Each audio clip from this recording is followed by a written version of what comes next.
وعشق ما له آخر وأمجاد مسطرة ترى في أمسها الحاضر دبي زالت الدنيا وعشق ما له آخر وأمجاد مسطرة ترى في أمسها الحاضر تحييكم وتهديكم ورود العمر والخاطر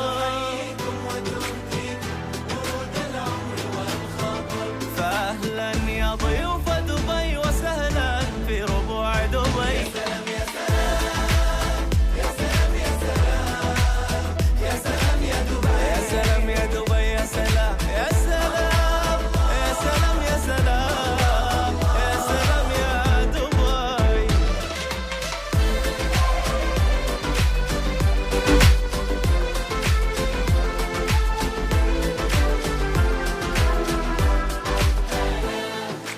Somewhere you feel alive, forever on your mind. Wherever you close your eyes, Dubai is always in your heart. Dubai is always in your heart.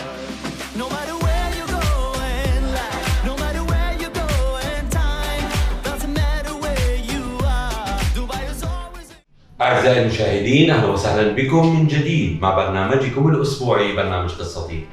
كما عودناكم في كل أسبوع نستضيف لكم خيرة من دولة الإمارات قصة نجاح نشأت في الدولة. Mr Danish, good afternoon. Good afternoon. We are so lucky to be here with you in your company. Our team said to you, welcome in our program. Thank you.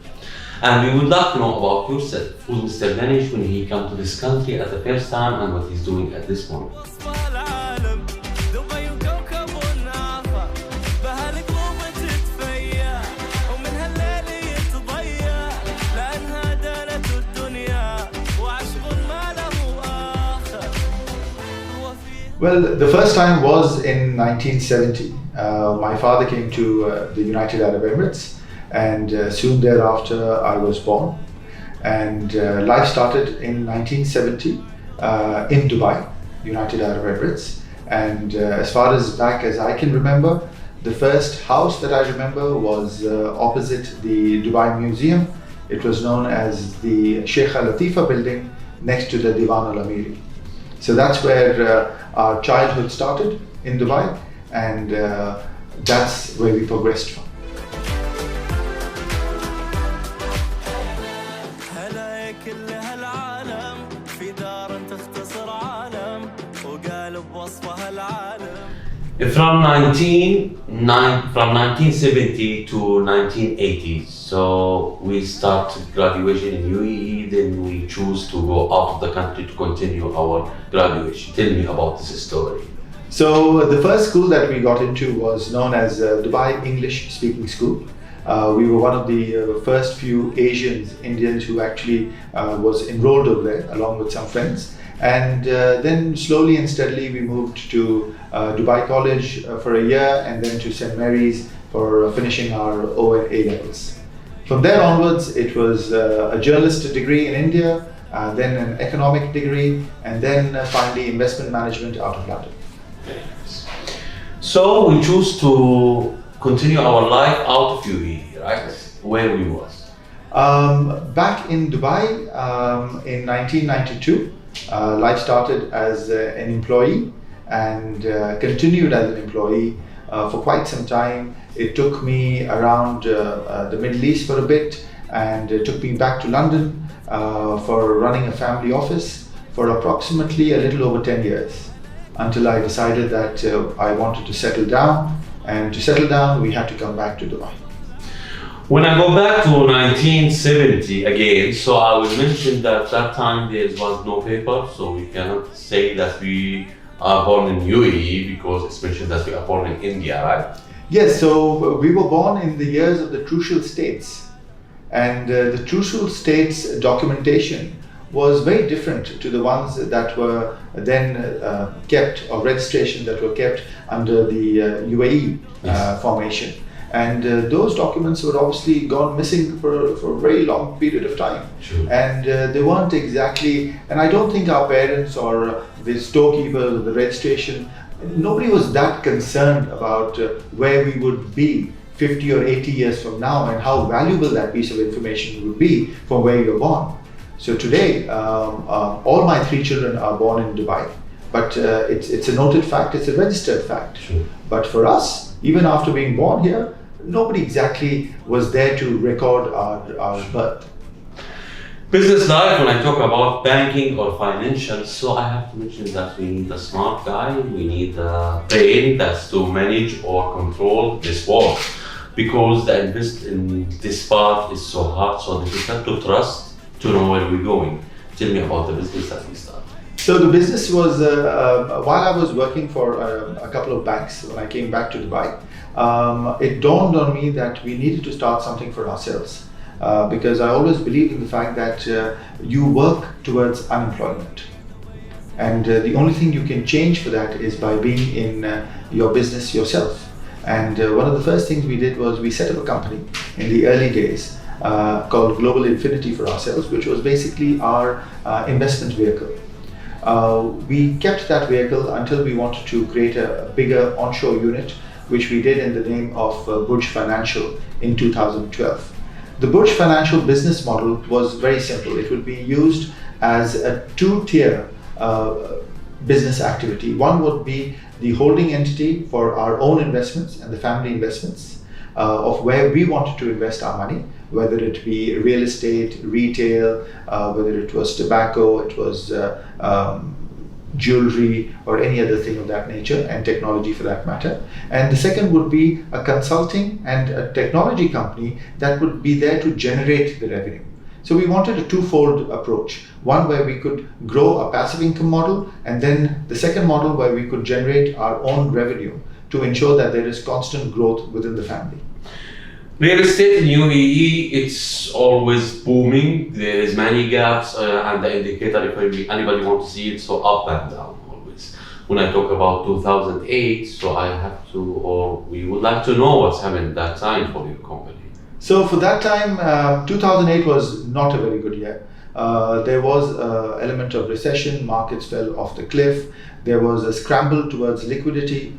And obviously, like everybody else in Dubai, we were affected. We were affected not because we couldn't sustain it, we were affected more because we were in need of ensuring that we have sufficient amount of liquidity going ahead.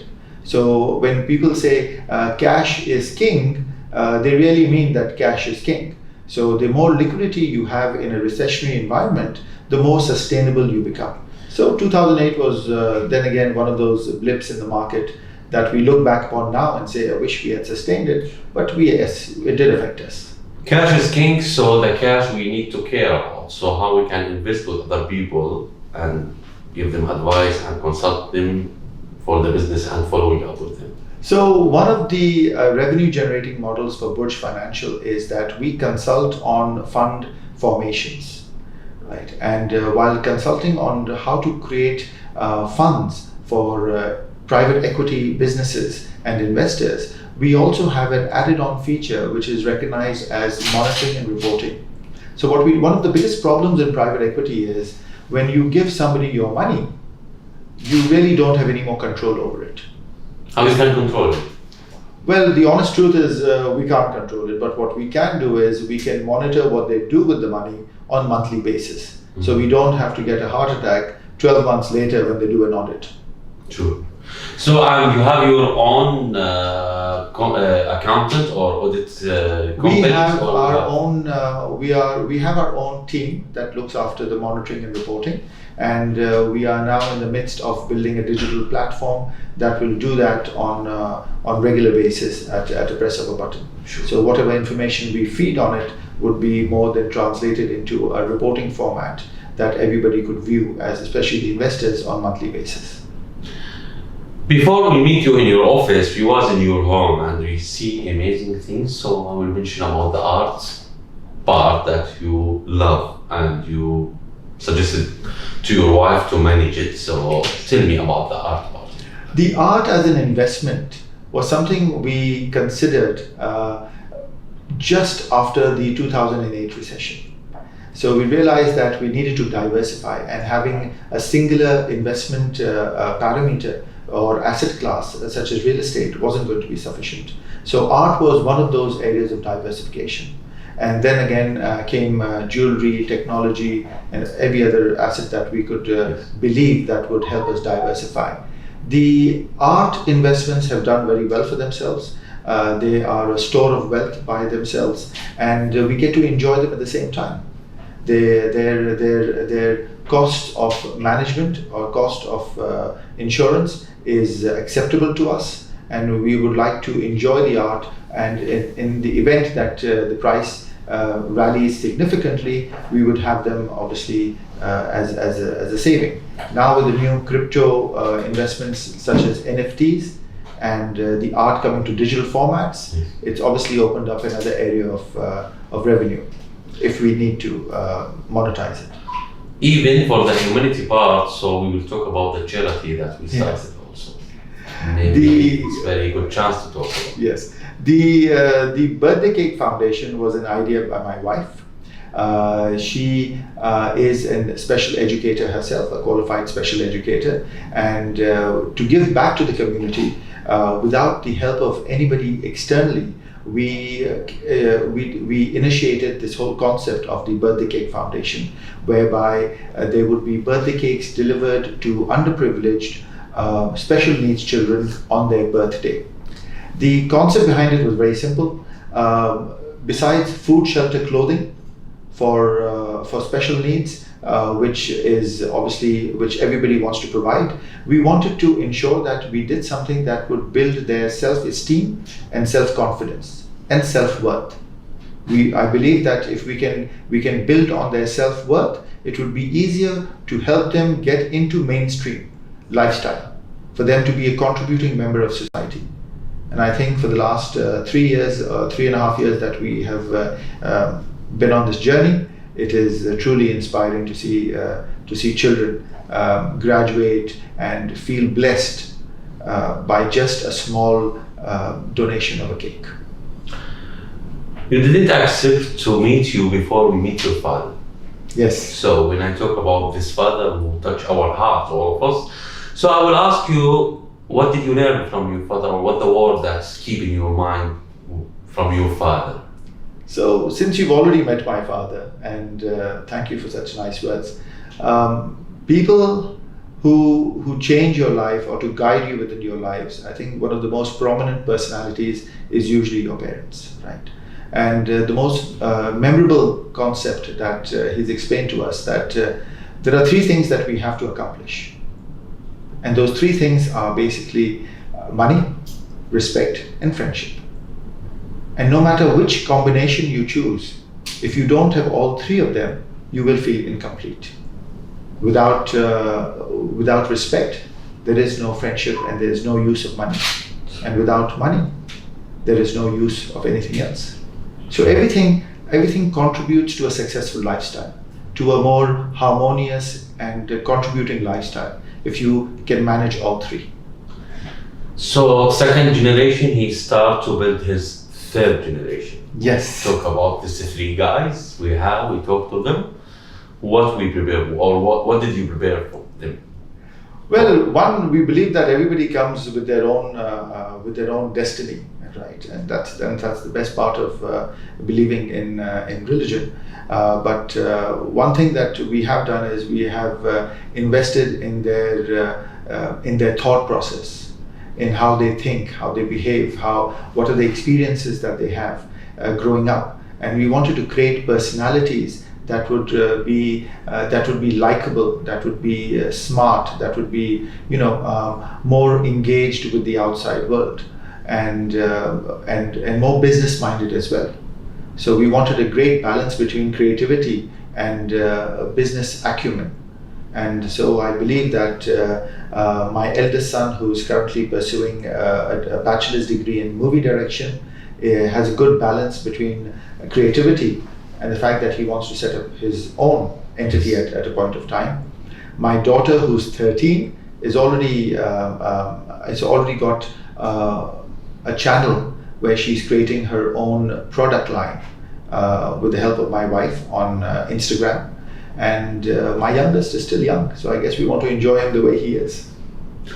The wife, she always supporting the businessman, and you say behind me there's a wife she's supporting and she can manage the business. How she can manage and what kind of business is she doing with you? Azal is not only a life partner but also a business partner. She has the strength of being a mother, and she has the business acumen as well. Her forte in business is very simple. She can take a simple idea and find its use.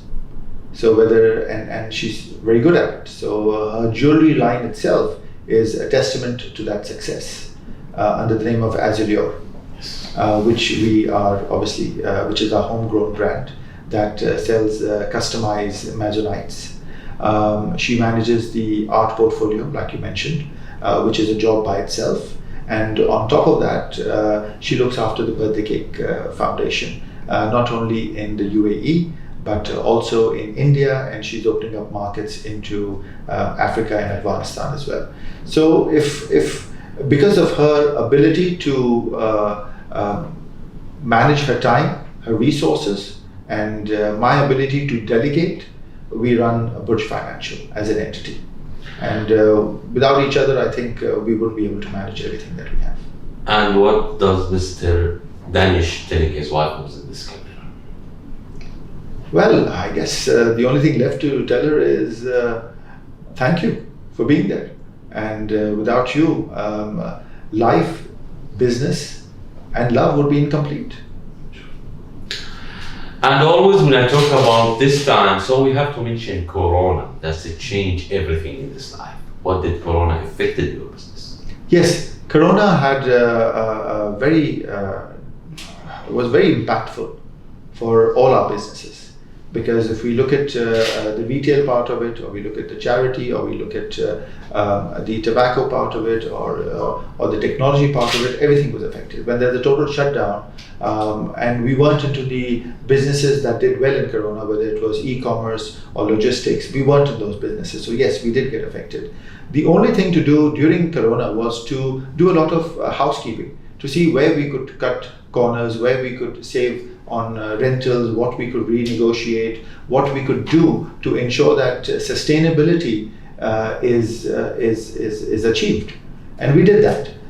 Besides ensuring that we renegotiated with most of our suppliers and distributors, we also started a new product line, which was digital notary out of the UK. And that was aligned due to the COVID crisis. Otherwise, we would never thought of that. On the personal level, COVID did affect us, but also it brought us closer as a family unit. It made us sit back and think what things were important. What do we really need to concentrate on? What are our set of priorities? So there is, with every bad, there is some good that can come out of it if we change our mindsets and if we sort of recalibrate what our opportunities are and what our preferences are and what our priorities are. And after Corona, now we are preparing for the big exhibition or the big festival, which will be its Expo. Did we prepare something for Expo? The Expo opportunity for us is twofold. One is the retail part of our business, which we would like to grow, assuming that there's a number of millions of people that are coming into town. And second, the networking opportunities that we get with different companies for our intellectual capital to grow the technology business. So on one hand, I want to ensure that there is sufficient amount of revenue that we can generate from Expo, from selling the products that we have. And second, in order to capitalize on the intellectual nature of Expo and the ideologies and the ideas that come through Expo, we should have a platform ready to engage with everyone else. On the last element, that is an add-on to the twofold, is our ability to be a little more cautious. We are here for the last 50 years. Yes. Looks like we're going to be here for the next 50 years. But the next 50 years requires sustainability. Sure. We do not believe in leverage. We do not believe in biting off more than we can chew.